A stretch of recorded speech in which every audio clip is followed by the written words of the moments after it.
Una operación de sobrelistas que podría ser interesante pero que nos hemos dejado en el tintero es el de actualizar un elemento de la lista. Es decir, por ejemplo, yo sobreescribo lo que hay en la posición 7 de una lista por otra cosa.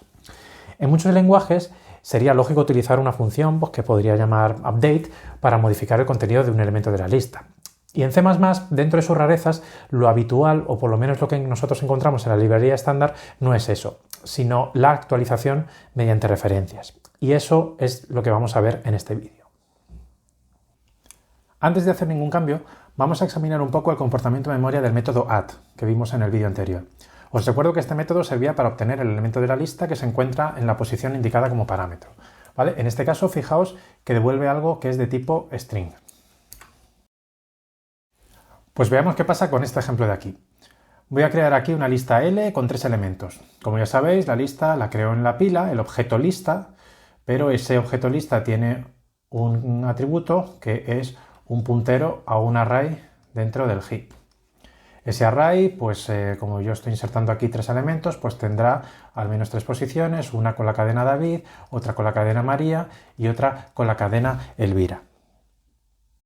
Al llamar a la función add con el parámetro 1 estoy devolviendo el elemento que se encuentra en la posición 1 del array, en este caso es María, y lo estoy asignando a la variable m. En este caso, al tratarse de un string, pues está haciendo una copia.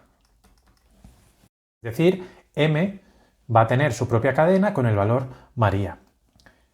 Y ahora supongamos que modifico m, poniendo otra cadena en su lugar, ¿vale? Pongamos aquí que m ahora toma el valor Manuel. Bueno, pues entonces lo que se está haciendo es modificar la variable m, poniendo aquí la cadena Manuel, pero fijaos que la lista no se está modificando con eso. De hecho, si yo imprimo la lista, lo que voy a obtener es, pues otra vez, David, María y Elvira.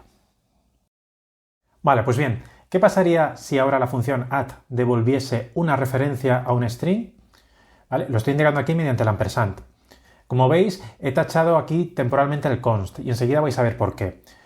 La cuestión es que la implementación del método es la misma y vamos a ver cómo se comporta esta nueva versión de la función add. Esta vez he cambiado la variable m de manera que ahora contiene una referencia a un string en lugar de un string a secas. De nuevo voy a crear una variable L, que es una lista, que va a apuntar a un array en el heap con 3 cadenas que son David, María y Elvira.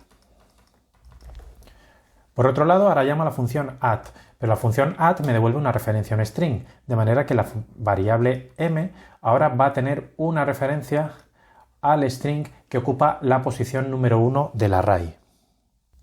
Ahora, en esta asignación de aquí, cuando yo estoy asignando la cadena Manuel a m, como m es una referencia, en realidad estoy cambiando el elemento primero del array, cambiando a María por Manuel. De modo que si ahora imprimo la lista, obtendría David, Manuel, Elvira. Y como veis, el segundo elemento de la lista, o el primero, si empezamos a contar desde cero, ha sido cambiado. Volviendo un poquito atrás, esto explica por qué el método add ha dejado de ser constante. Técnicamente la función add, si miráis en la implementación, no está modificando el estado del objeto, pero claro, devuelve una referencia a uno de los elementos del array, es decir, está devolviendo una cosa con la cual yo sí puedo modificar el estado del objeto desde fuera. Por tanto, tampoco sería correcto del todo decir que este método es inofensivo desde el punto de vista de alterar el estado del objeto.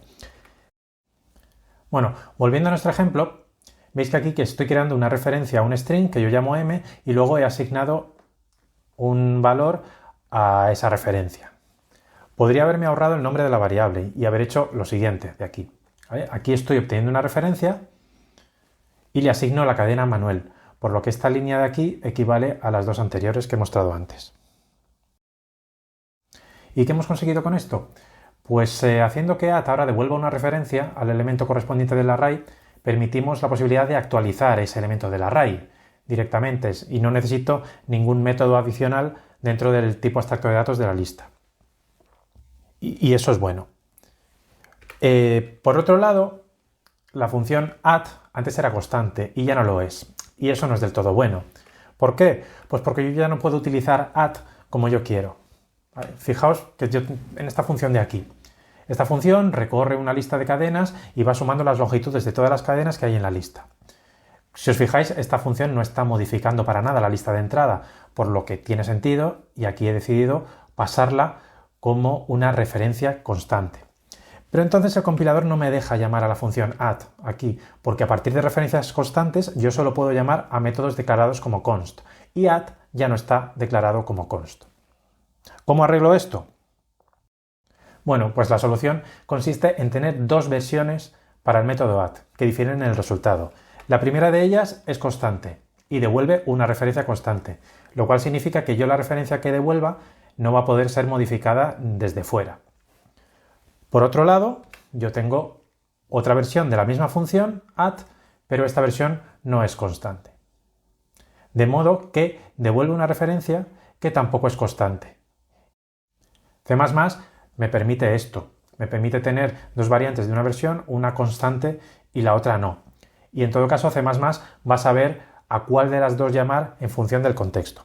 En particular, en esta función de antes, de aquí, como ve que estoy llamando al método add sobre un objeto L y este L es una referencia constante, pues sabe que tiene que llamar a la versión constante de add. En este segundo ejemplo, como ve que estoy modificando el valor apuntado por el string que me devuelve add, pues sabe que voy a necesitar una referencia no constante y por tanto llama al método no constante. Como ya habréis imaginado, todo esto que he hecho con la función add, pues también podría haberlo hecho con la función front y con la función back, la que me devuelve el primer elemento y el último elemento de la lista respectivamente. ¿Vale? Aquí tengo una versión constante de front que me devuelve una referencia constante al primer elemento y una versión no constante de front que me devuelve una referencia no constante. Y exactamente lo mismo con back. A la hora de utilizar referencias de esta forma hay que tener un poco de cuidado porque podemos caer en una trampa, que os voy a explicar ahora. Pongamos que estoy creando una lista y que la capacidad inicial del array, lo estoy indicando en el constructor directamente, es de 3 posiciones. ¿Vale? Entonces pues creo una lista con un array en el heap que tiene 3 posiciones y yo relleno esas 3 posiciones con 3 cadenas. Una es Javier, otra es Simona y la otra es Jerry. Vale, ahora aquí obtengo una referencia al primer elemento y lo guardo en una variable que se llama primero. ¿Vale? Entonces, pues, en este caso, primero apunta a la posición esta del array, ¿vale? Que es Javier. Ahora supongamos que me da por añadir un nuevo elemento a la lista. Como el array ya está lleno, se va a tener que generar un array nuevo con el doble de capacidad, ¿vale? En este caso 6 elementos, y se migrarían las cadenas del array antiguo al array nuevo, se eliminaría el array antiguo y por último pues añadiría el elemento nuevo que yo quería añadir, que es David. Fijaos que la variable primero sigue apuntando al array antiguo, sigue apuntando a la primera posición del array antiguo que ya he liberado. Entonces, ¿qué pasa? Ahora modifico el valor apuntado por la referencia primero, lo cambio por Javier Francisco. ¿Qué pasa? Estoy modificando una región de memoria que ya no me pertenece porque he liberado antes. Y esto puede tener resultados impredecibles y hay que evitarlo. ¿Cómo podemos evitar eso?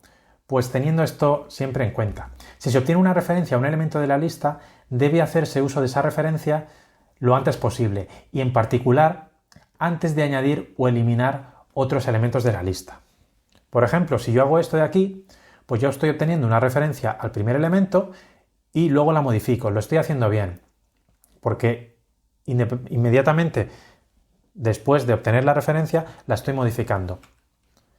Por el contrario, si yo hago como en el ejemplo anterior, obtengo una referencia, la modifico más adelante y aquí entre medias empiezo a añadir o quitar elementos del array, posiblemente la referencia que haya obtenido al principio puede estar apuntando ya a otra cosa o a memoria ya liberada. En conclusión, siempre que obtengáis una referencia, haced lo que tengáis que hacer con ella lo más pronto posible, sin que haya ninguna operación de modificación de la lista de por medio.